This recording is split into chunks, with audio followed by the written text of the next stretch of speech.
cars are away. All 33 cars are away. Green, green, green, green, green. 10-4, let's got a good horse. Let's ride her. Go, go, go! Boat is in trouble. Tony Stewart had taken the lead. However, it's all over for him. Green, green, green. Johnny, you were doing one hell of a job, buddy. One hell of a job. We had a top 5 race car today. I'll guarantee it. In this race, we had a top 5 race car. Lots of traffic, lots of traffic. Careful on your way out. He spins, a spin. Sam Smith hard to the wall. 2, 3, 4 cars and Bob in turn 3, triggered by Sam Smith. It's all right. We saw it. You didn't have any place to go. You did a great job, Bob. You did a great job. Run fifth gear. Run fifth gear. Eddie Cheever stalls the car. Oh, they didn't quite get the fuel hose unfastened. When he wins to me, I go. Kick it neutral. Sorry about that, Kenny. That's more. How many more left? You're on 98, 102. Well, I tell you what, every time John Paul Jr. comes back around to the yard and bricks, the team Pelfrey pumping those fists in the air. Hit, John. Hit this time, Si. Watch your speed limit.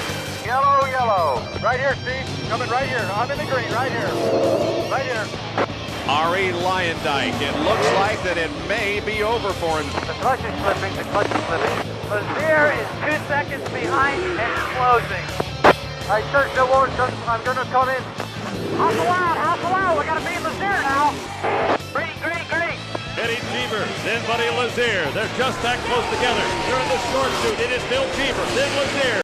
5 laps to go, Eddie. 5 laps to go. Everybody standing and cheering Eddie Cheever. His hand pumping in the air. He's going to get his first.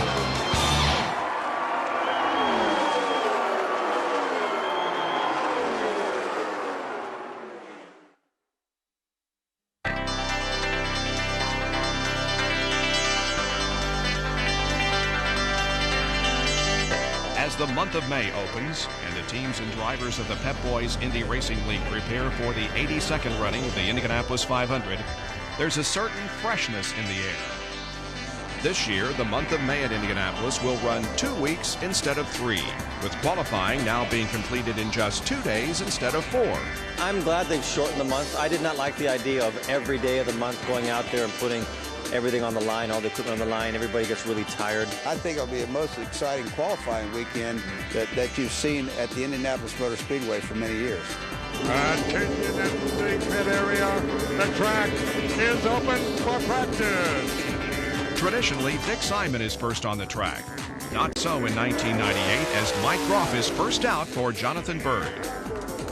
Jack Hewitt is the first to test the Speedway's forbidding outer barriers, slapping the wall in turn 4, and then the inside retaining wall before sliding back across the track. Hewitt, the 46-year-old rookie with a background in Silver Crown, Sprint, and Midget cars, has always dreamed of making the big show. The incident, though, dims his chances. Another rookie, Jimmy Kite, also cut his teeth on the short tracks of Middle America, but opening day also finds him testing the turn 4 barricade. Always conscious of safety, the Indianapolis Motor Speedway and the Pep Boys Indy Racing League institute a safety breakthrough this May. A shock-absorbing system covering the inside wall of turn 4 is constructed for race day. The barrier is designed to absorb energy, thus reducing the G-forces of an impact with the wall. Additionally, a new warning light within the cars now lets the drivers know when the course goes yellow for a caution. Designed by Delphi Automotive Systems, it allows the drivers greater reaction time in case of an accident. But while the action on the track is hot and heavy, the action off the track is busy as well. Opening day ceremonies include the introduction of this year's pace car, the Chevrolet Corvette, as well as the 18th annual Save Arnold Barbecue. The barbecue benefits Special Olympics of Indiana and is the state's largest Special Olympics gathering. The Speedway has donated more than $4 million since 1981. The Pep Boys Fan Fest continues to grow. This Indy 500 interactive theme park is located inside the Speedway and offers fun for the whole family. The Indianapolis Motor Speedway's Parade of Champions Week kicks off as well as Parnelli Jones salutes the fans by driving his 1963 winner, Old Calhoun, around the Brickyard. It's all part of a week-long tribute to past Indianapolis greats. It's the biggest, most prestigious race in the world, as far as I'm concerned. And to have won that race, I just feel very, very fortunate.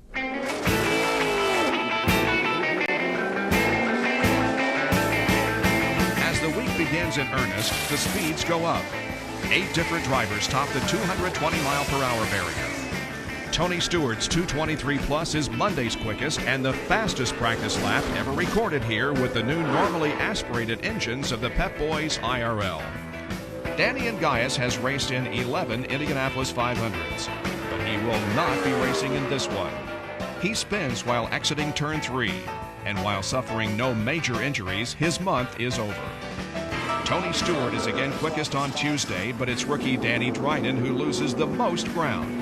Dryden spins in turn 1 and hits the outside wall with the left side of the car. Dryden, despite a tremendous comeback attempt, will not make the show. Billy Boat is the fastest of the day, while 3-time winner Johnny Rutherford is honored as the Parade of Champions continues. On race morning now, when I see those guys strapping in and know what they're going through, I really miss it.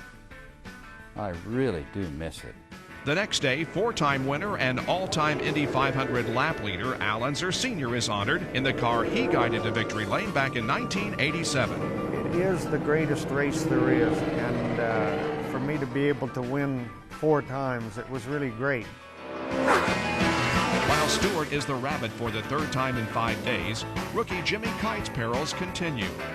He crashes again in turn 4, and again he is uninjured, but the damage to the car is significant. Temperatures continue to warm up on Friday, the final day of practice before qualifying. Thus far, the Dallara chassis has shown an advantage in the heat, while the G-Force seems to like the cooler temperatures. Only Ari Leyendijk's G-Force manages to crack the day's top 10. For the Team Menard stable of Tony Stewart and Robbie Buell and the A.J. Foyt brigade of Billy Boat and Kenny Breck, the week has been a constant challenge of one-upsmanship. But Boat pushes the envelope a bit too hard Friday morning, cracking the outside wall not once, but twice, destroying his primary number 11 Conseco machine in the process. We have a yellow flag. Undaunted, he returns to the track just an hour later in his backup car, cranking out the 3rd quickest time of the day. As a driver, I think it's real important. Because even when you go back out, you still see those big black marks on that fence where you just smacked it. So you have to just know that, the race car's underneath you. Get back, try to get your rhythm back, and try to get back up to speed. While Tom Sneva is honored as the final pass champion, the ongoing drama of rookie Jack Hewitt continues. The PDM driver returns to the track after thrashing to get the car back together. Hewitt spins his newly repaired car in turn 2 but makes no contact. Qualifying is tomorrow morning, and this time there will be no second weekend qualifiers. For some, time is running out.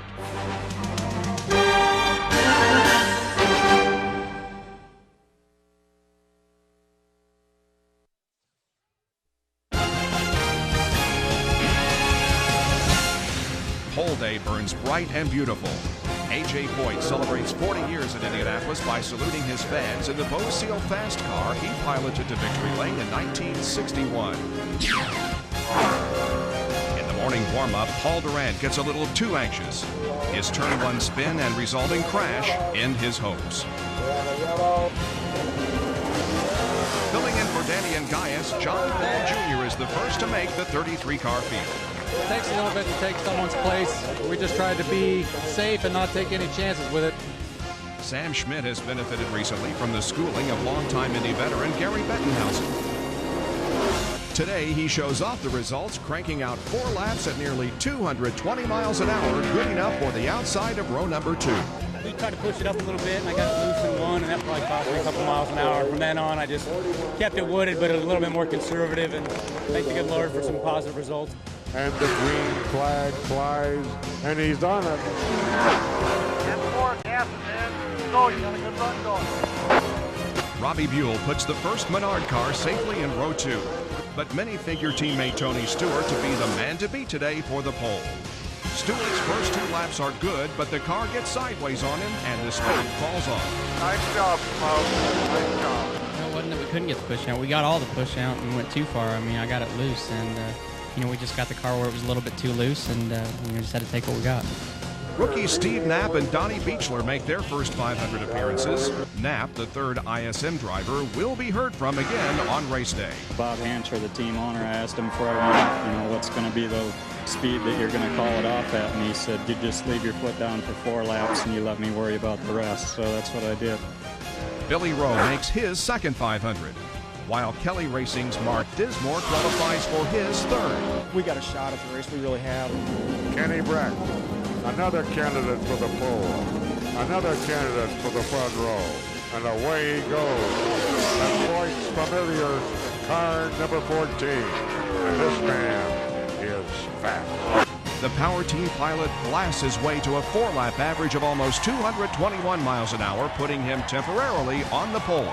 I don't know. It depends what the weather does. We're a lot of people that can go quick, Two-time Indy 500 champion Al Unser Jr. stands by, offering encouragement as cousin Robbie Unser tries to become the 6th member of the Unser family to qualify for the world's most famous race. The green flag flies high.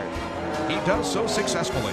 He'll line up on the outside of row number 7. I have to say this is the most beautiful experience that I've had in life yet, and I'm happy. Jimmy Kite has had a tough month thus far. The bad luck continues as Kite hits the outside retaining wall on his very first lap. Kite is fine, but making the race is now in question. Scott Goodyear finished second again a year ago here in Indianapolis. This year he drives for a new team, Pennzoil Panther Racing. Goodyear's G-Force is quick enough for the inside of row 4. I think we pretty much found the limit for the G-Force right now. I think in the 218, 219 range today, probably for qualifying. But, we've got a very good car for race day right now, and I'm pretty excited about that. Davey Hamilton is another driver with a new team, Nienhaus Motorsports. The IRL points runner-up a year ago, Hamilton will line up in the middle of row 3. I'm proud of you, man. Yay, Davey! Hey.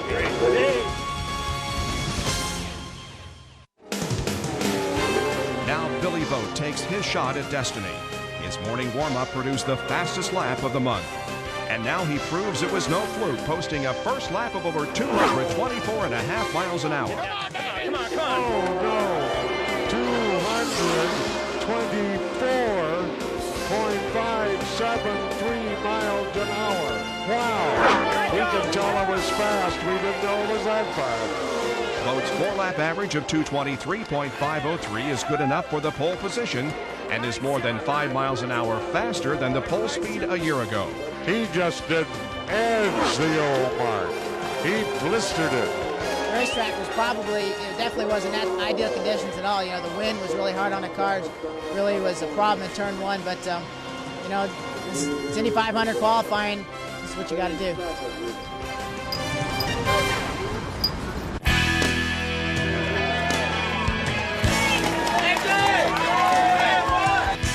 Vogt's hot laps set the benchmark, one that Eliseo Salazar fails to reach. Against the wall, coming into turn number 1. A tremendous crash, again demolishing the left side of the car. Like Kite before him, the Chilean superstar smacks the wall hard on this first lap attempt. In a testament to the strength of the new Pep Boys IRL chassis design, Salazar is okay, but will be forced to qualify on day number 2. Buzz Calkins has the most unique sponsor this month in the International Star Registry. Recipients have an actual star in the galaxy named after them. Each of this year's 33 starters will be so honored. Buzz motors his way to his third 500 start. Buddy Lazier has finished 1st and 4th here in Indianapolis the past 2 years. This year's effort will begin from the middle of row 4. And he's on it. J.J. Yaley becomes the 4th rookie in the field, while Johnny Unser is well on his way to making the show when he runs out of fuel on his final lap. Undaunted, Unser puts the second Himmelgarn entry inside row 9. And action in turn number 2. Tice Carlson's month of May comes to a sudden halt. But Andy Mischner's does not. He qualifies for his first 500, bringing his father Pete to tears.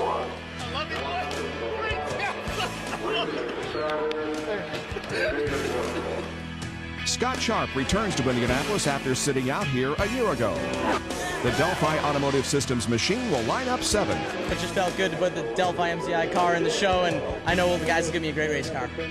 With but an hour left in day 1 qualifying, Eddie Cheever rolls out. Whoa, once again, another windmill. How do you keep your foot down after that? I couldn't. Using every bit of the racetrack, Cheever tallies a 4-lap average of better than 217. And I'm sure that Rachel's potato chip never tasted better than it does right now. I'm going to sit down, crack open a beer, and have a whole big bag of Rachel's potato chips. I deserve them. Thank you. But the biggest surprise of the day is yet to come. Texas' Greg Ray rockets his unsponsored Dallara to a first lap of almost 223 miles an hour. If he can pick it up, he'll knock both off the pole. 2.728 miles an hour. Ray's 4-lap average of better than 221 is good enough for the middle of row 1. The car was pretty loose. I think the reruns of the qualifying run will show that.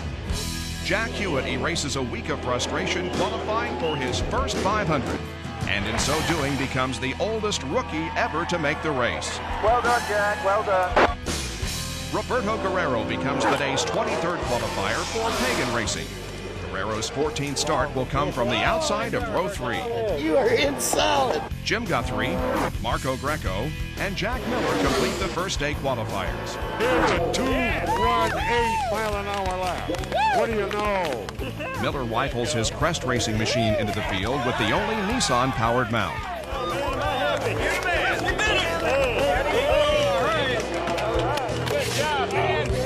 With the 6 o'clock gun, Billy Boat officially captures the pole. It's his first at Indy and the first for an A.J. Foyt-owned car since A.J. himself took top honors back in 1975. Boat's winnings include the annual $100,000 PPG Pole Award and for 1998 a new Chevrolet convertible and Harley-Davidson XL 1200. Conspicuously missing from the field is defending champion Ari Luyendyk. The 2-time Indy 500 winner has lost a pair of engines today and is struggling. Tomorrow is the last chance to make the show.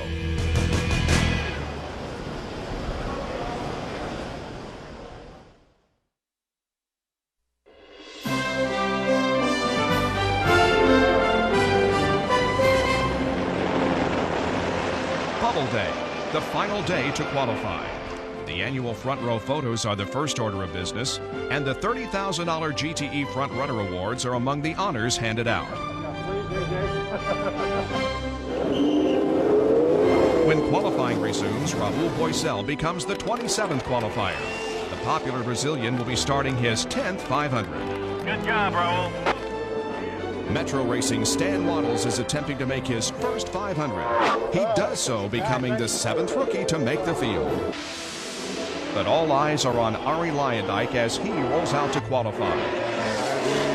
He's on it. 18-3. Good. Displaying the mark of a champion, Luyendyk rips off 4 laps, each one faster than the previous one, and qualifies at almost 219. Nevertheless, he'll start from well back in the field. Starting way back there, there's a lot of hard work. Jeff Ward finished 3rd here a year ago and was named Rookie of the Year. This year, he's a second-day qualifier for ISM Racing, in at just over 219. And he has qualified. Scott Harrington tried valiantly a year ago to be the final qualifier.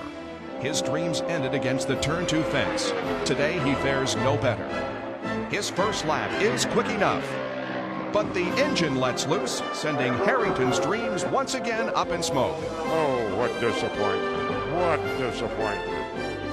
As Scott expresses it with bodily action, with bodily movement. Scott, we know how you feel.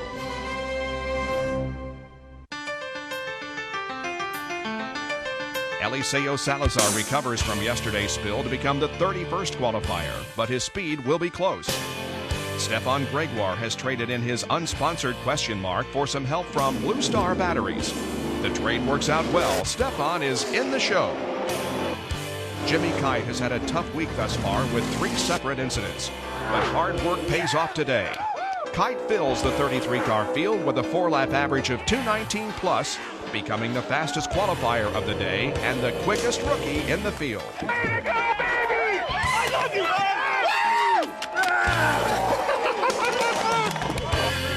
party, anyone? Big one. With only happy hour left, the line of potential qualifiers is a long one. Mike Groff successfully bumps Billy Rowe out of the field. But Rowe re-qualifies, knocking Eliseo Salazar out of the lineup. Claude Bourbonnais, Danny Dryden, and Lynn St. James all give it one last shot, but none is quick enough. With but 4 minutes to go, Eliseo Salazar will give it one final attempt. Salazar is forced to jump into the backup car of fellow Riley and Scott pilot Stan Wattles. Salazar has never been in the car, nor has he been fitted for it. The drama is incredible. Courage for Salazar. You don't know a thing about this car. Oh, man. Attempting to navigate 4 consecutive laps at well over 200 miles an hour in a car he's never been in, Salazar gives it everything. Right on the edge, he's forced to give it up. And a display of blue haze at the back of the car. And Salazar says that's it. For the first time in 4 years, Salazar will miss the show.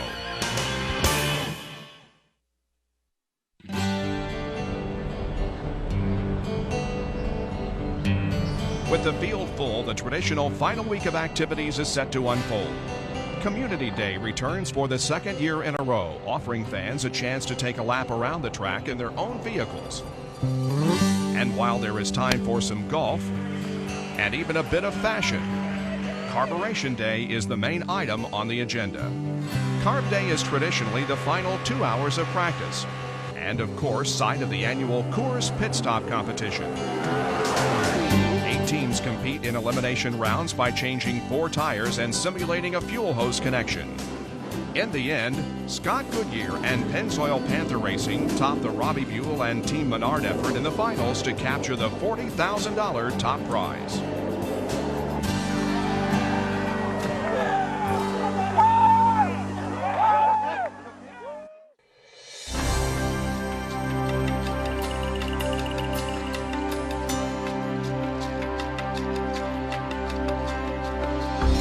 Race day morning at Indianapolis. Early morning rains keep the prospects for a race today dim.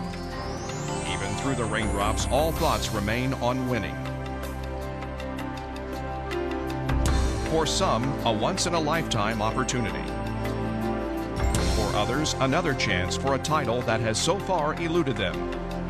A chance to race, and perhaps to win, at Indianapolis. Gentlemen, start your engines. There's the command from Mary Holman George. Pace car driver Parnelli Jones engineers the Chevrolet Corvette around the giant 2.5-mile oval.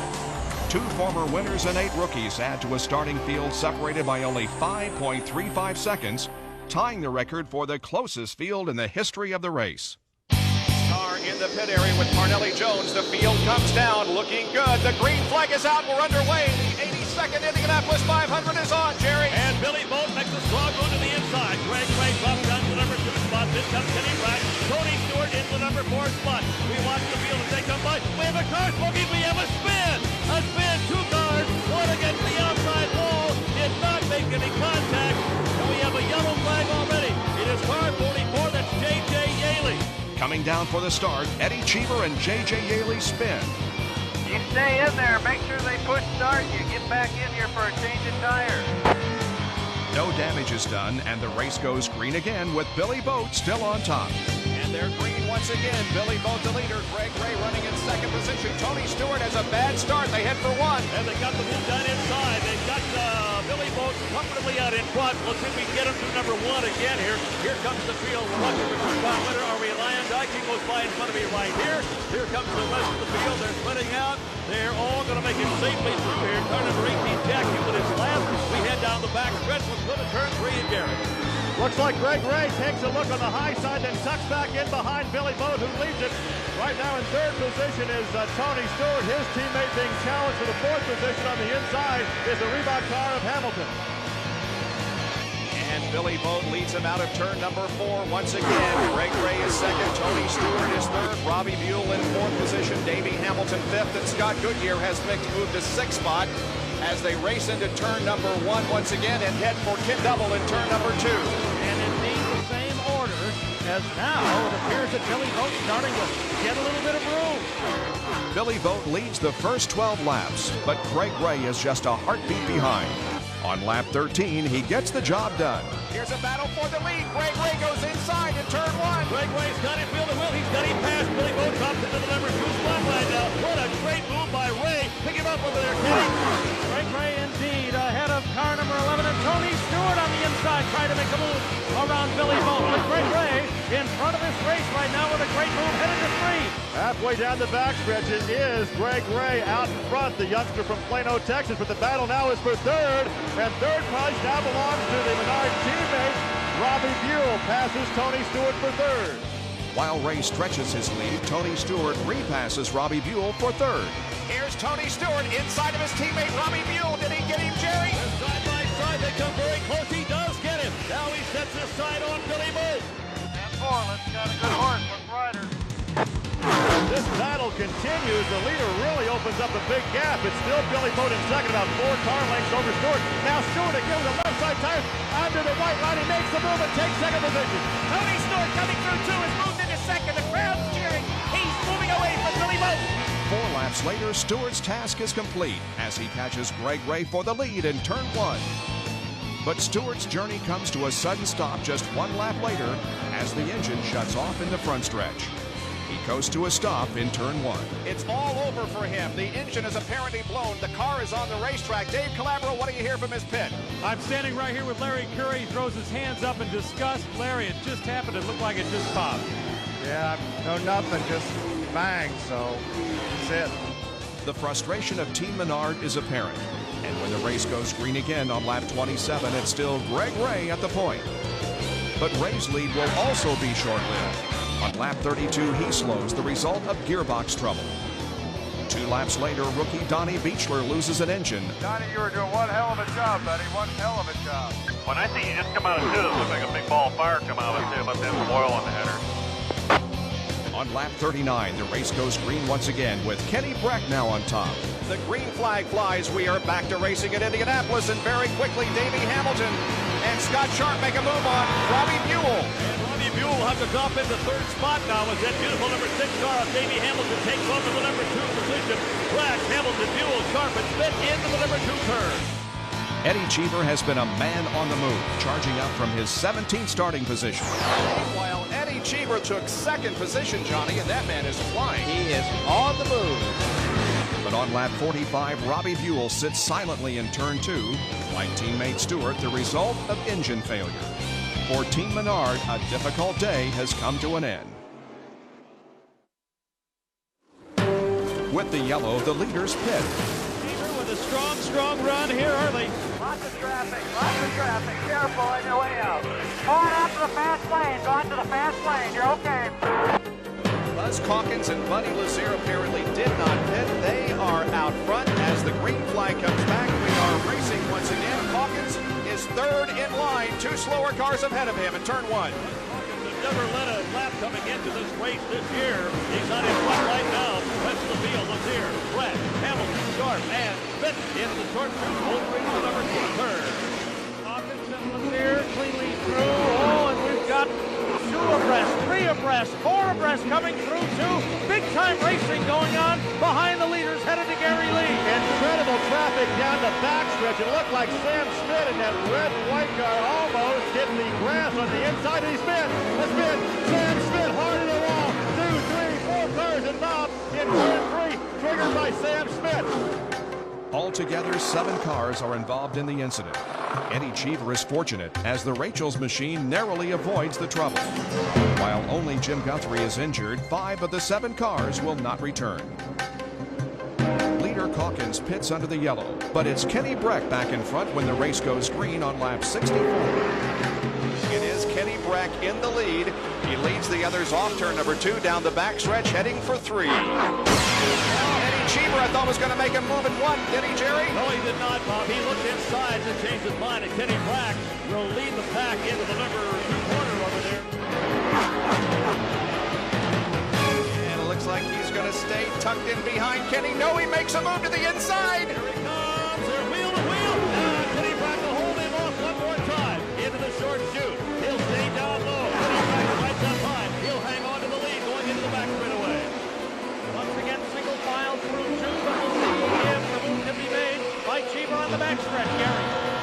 tucked in behind him, making no effort to duck to the inside. They'll go single file into the corner, but look at Scott Sharp.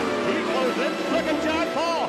The top four knows the tail to turn 4. Kenny Brack still leads as they head through Corbin Cheever right on his tail, followed by Scott Sharp and then John Paul, and then Ari Lyondike and Davey Hamilton. Once again, Cheever has a run on Kenny Breck here on the main straightaway. And he's got him in car 51. That's Eddie Cheever. He takes the lead, and now he is off to the races. He spreads the lead out into the second turn. Cheever becomes the 7th different leader in today's race. The racing now is fast and furious. But on lap 84, Cheever pits. Eddie Cheever's crew chief standing with an arm out. The car is in. The jack is up. No adjustments to the wing whatsoever. You heard Owen Snyder just a few minutes ago. He told us that Eddie has been running very, very smoothly so far. Sticker tires on, waiting for the fuel hose to be disconnected. Eddie Cheever stalls the car. Oh, they didn't quite get the fuel hose unfastened. Eddie has to back up. They pull the car back. He's revving it up. Now he's underway. A little glitch on the pit stop for Eddie Cheever. When he waves to me, I go. I want to wave. Hold my hand. For Kenny Breck, the problem is more serious. A threat to win today, Breck coasts to the pits the victim of an empty fuel tank. The error will cost him a chance at victory. Sorry about that, Kenny. Following the pit stops, Eddie Cheever once again regains the lead. But 2 laps later, rookie Jimmy Kite stalls, and the Indianapolis 500 has its 6th caution of the day. Leader Cheever pits once again. And at the halfway point, John Paul Jr. has the lead for the first time in his career. Davey Hamilton runs second, and rookie Robbie Unser runs third. You know, I'm not supposed to play favorites, but I am so happy for John Paul Jr. Wouldn't this be a great victory for the guy that grew up in Muncie, Indiana? Well, I tell you what, every time John Paul Jr. comes back around to the yard of bricks, the team Pelfrey pumping those fists in the air. It's John, it's this time, Si. John Paul Jr. is indeed coming down pit road. Dave Calabro is there to watch the pit stop. He's coming into the pit with about a 4-second lead, and back off the jack and away, and a high five for the crew as they enter out in a hurry. With the John Paul Jr. pit stop, the leader of the Indy 500 is Davey Hamilton now. Lap 122 now, and Jack Miller slows to a stop, bringing out the caution. When the track is cleared, it's John Paul Jr. on top. Indeed, the green flag is out. We are back to racing at Indianapolis, and here they come. We'll watch for John Paul Jr. He's in heavy traffic. So is Davey Hamilton as he moves down toward turn number 1. Well, there goes John Paul Jr. right there, and then Hamilton. Now Ari Lyondike, Robbie Unser's in line. Still those back markers. The Cats are in the second position. Ari Lyondike has moved to second with a tremendous move in turn 3. Gary, explain it to us. Well, it was a classic move. You're taught in driving school. Just outmaneuver the guy in the corner, get under him, and go on by. And that's what he did. So that moves Ari to second. Moves Davey Hamilton back to third. After starting on the pole, Billy Boat has battled a driveline problem all afternoon. On lap 132, he sits on the backstretch. A day that began with such hope for the AJ14 has been diminished.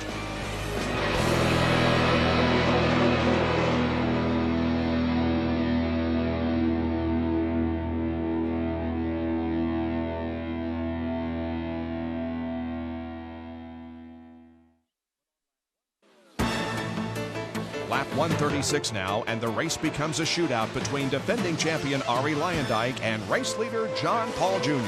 1, 2, and 3 are very close together on the racetrack as we watch them work through the north end of the racetrack. They're between turns 3 and 4. Now John Paul Jr.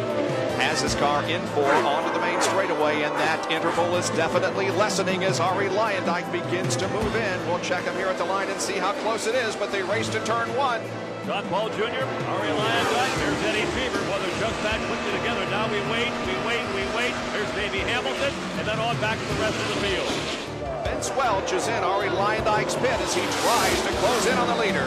The Treadway team is simply amazed. Remember, they started on the inside of row 10 in the 28th position. They're all the way up to number 2. They don't have first gear, and the car runs best in 5th gear. But they are constantly reminding Ari to stay off the rev limiter as he chases John Paul for the lead here.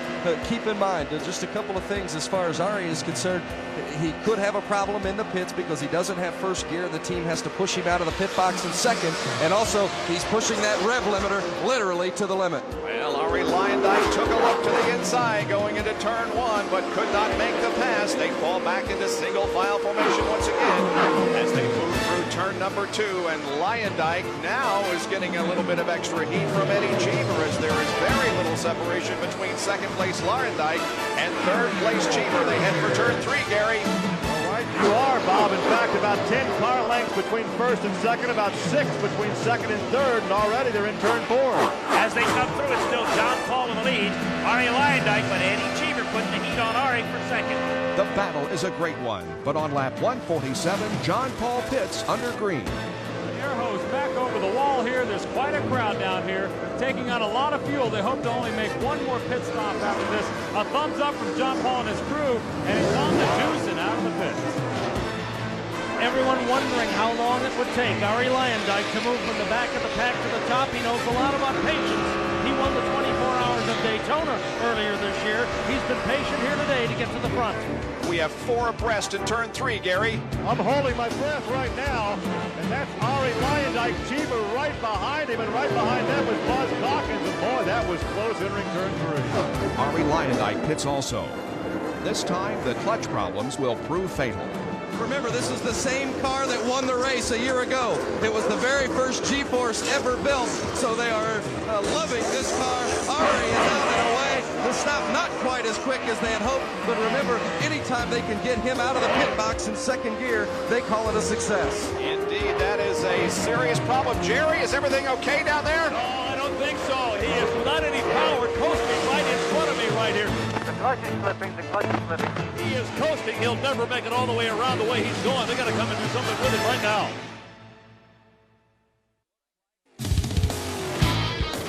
Less than 50 laps to go now. The sun has come out and the track has heated up. With the crowd in a frenzy, the race has become a three-car battle among Eddie Cheever, Buddy Lazier, and rookie Steve Knapp. Knapp, the third ISM driver, has run a great race, but it's Cheever and 96 champ Lazier that have the crowd on its feet.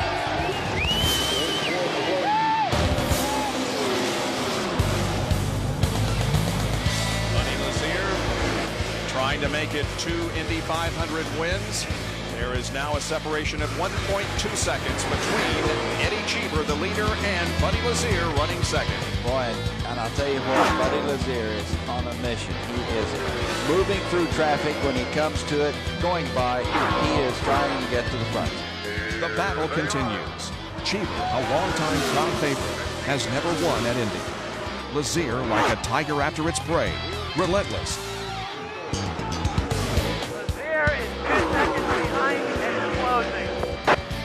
On lap 176, Stefan Gregoire pushes it a bit too hard, bumping the wall in turn 4 and bringing out the yellow. Just a moment ago, Stefan Gregoire got way up high, may have brushed the wall just underneath us. A little bobble in the car, the yellow light has come out. Stefan Gregoire makes, I think, the first contact we've had all day here in turn 4, Bob. Both Cheever Hustle out, we gotta beat Lazier now. and Lazier pit for the final time. This one will be crucial. This will be his last stop. It's clean so far. He's on the jacks. He's off the jacks. They're getting him ready. Make sure that the car fires up. It does, and he is away. Traffic.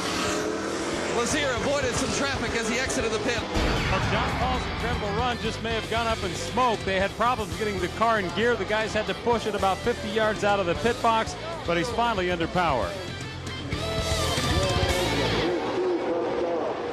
Eddie, we have got 23 laps left. Lazier is, there's 2 lap cars in between. They're running now.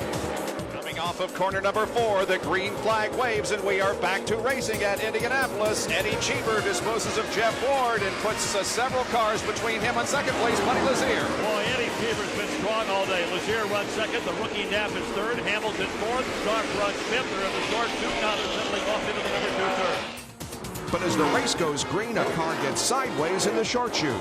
It's Jack Hewitt, and what a shame. He is under power through 2 and along the backstretch. He'll be able to get it maybe to the pit lane, but what a shame for the veteran yet rookie here in Indianapolis. That's right. He is certainly a veteran of the short tracks around the country. Hewitt escapes, and when the green drops, Cheever and Lazier resume their battle.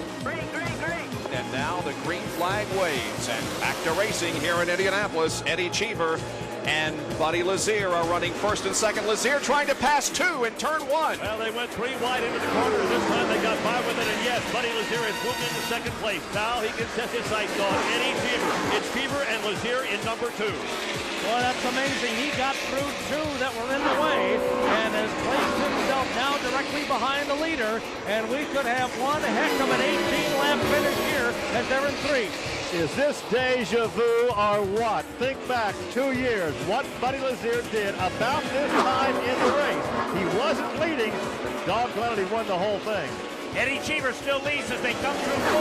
Buddy Lazier right behind him to head down the main straightaway.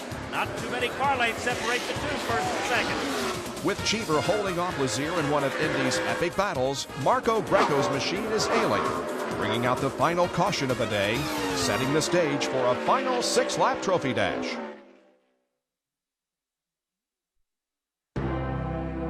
We got to have a fantastic start right here. We got to have a fantastic start right here. He gave you a great restart the last time, but in the open track. I mean, if he doesn't get on the restart, is it over? Well, if we get in the front, I'm sure the track's going to get awful narrow.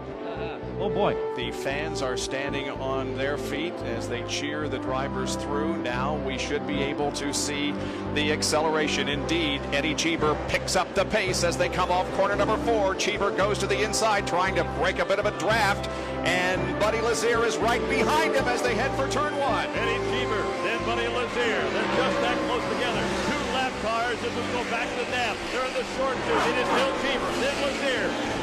And continues to be Cheever and Lazier, and now Cheever beginning to stretch away just a little bit again as he has command heading into turn 3. Halfway down this 5/8 mile backstretch, he steps up for the 9-degree banking of turn 3. About what, 6, 8, 10 car lengths now separating first and second across the north short chute to turn 4. Eddie Cheever still holds sway as they come through turn 4. Lengthening just a bit over Buddy Lazier. Buddy trying every trick he's got to catch him as they head to the start-finish line. 195 laps complete. It's still Cheever leading Lazier. Between these two guys, they've won $3.5 million here at the Speedway, but the big prize is still up for grabs, and it's still Eddie Cheever's in turn 2. Though Buddy Lazier tries valiantly, Eddie Cheever is not to be denied. Using every bit of racetrack, Cheever coaxes his Dallara through the turns. Almost brushed the outside wall of the short chute. But he's still the leader going through 4 with Lazier trying to catch him. But it's Cheever in control as they head toward 1. He almost brushed the wall coming out of 4 also, but he's in good shape as he heads to 1. The 1990 Rookie of the Year now has some breathing room. Several hundred yards between he and the number 2 spot as they hit in that short chute now, straightened out to go to the backstretch. The owner-driver of car number 51 is in control of the Indianapolis 500, moving smoothly down the back straightaway into 3. Now, right now, it's his race to win, but boy, oh boy, is he using every inch of racetrack in the entry to turn 3. Moved out wide and once again, almost brushed the wall. Coming through 4, he's down low. Comes out, but nowhere near the wall, so heads down the main straightaway. 3 laps to go at Indianapolis. Eddie Cheever leads Buddy Lazier. Steve Knapp is in 3rd position, and Eddie Cheever is once again in turn 1. 3 laps to go, Eddie. 3 to go. What's he thinking? He has the 4th turn to negotiate. He does it very well. Eddie, with nothing in that rearview mirror now, victory is almost his as he heads to the start-finish line. The white flag is out. 1 more lap to go for Eddie Cheever. He attended grade school and high school in Rome. He resides in Tampa, Florida. He's loving Indianapolis right now. Eddie Cheever into the 2nd turn. Down low along the white line, back up high in front of the turn 2 sweep, and cleanly down the back straightaway, Cheever into 3. It's tough enough to win as just the driver, but here he is, the driver and the team owner. The final time through turn 3, the fans on their feet, nicely across the north short chute into turn 4. Everybody standing and cheering Eddie Cheever. He's going to get his first. Eddie around through 4. His hand pumping in the air. He heads to the finish here to call it Bob Jenkins. In his 9th start, Eddie Cheever wins the 1998 82nd running of the Indianapolis 500-mile race. Surviving a day filled with close calls, Eddie Cheever finds his way to victory lane at Indianapolis for the first time. He becomes the first driver car owner to win the 500 since A.J. Foyt did so in 1977. the Indianapolis Motor Speedway is a place for heroes, American heroes. And now the emblematic sip of the All-American drink. Eddie Cheever, when you started your driving career, what did Indy mean to you? My father told me, I was raised in Italy. And my father told me that if you're going to win one race in your life, win the Indy 500. This one's for my dad. Buddy Lazier finishes second for Himmelgarn Racing. It's the third straight year that Buddy has seen a top four. Great job, buddy. Led by Steve Knapp, 4 different rookies finish in the top 10. Knapp has a sensational race for ISM Racing and is named Rookie of the Year. Leading 76 laps, Eddie Cheever overcomes the obstacles and an incredible 23 lead changes to claim the second victory of his Pep Boys IRL career.